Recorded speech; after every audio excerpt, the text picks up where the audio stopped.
Автомет его снял бы.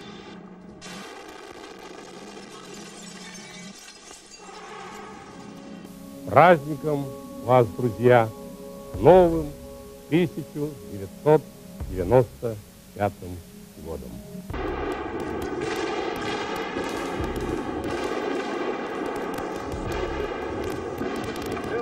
Позволить никому, в любом случае.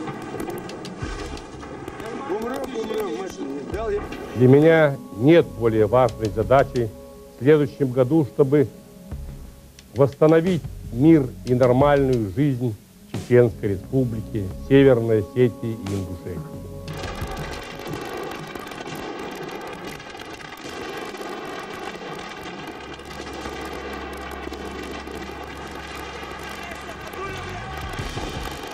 Я хочу, чтобы в этот момент мы вспомнили о нашем Отечестве, о нашей большой, прекрасной, великой России.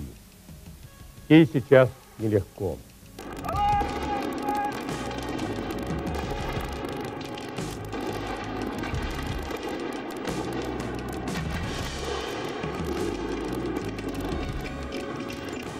Мои новогодние поздравления тем, кто в это время несет службу, обеспечивает безопасность граждан нашей страны, охраняет ее рубежи.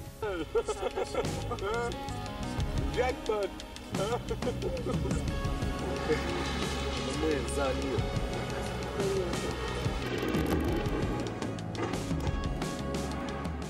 Мы хотим одно, чтобы не бомбили нас. Мы ни в чем не виноваты. Если, например, что-то они там делят, пусть между собой делят, но не между, которые люди проработали уже всю жизнь. Согласия и счастья вам в наступающем году, чтобы в наших домах были покой и мир.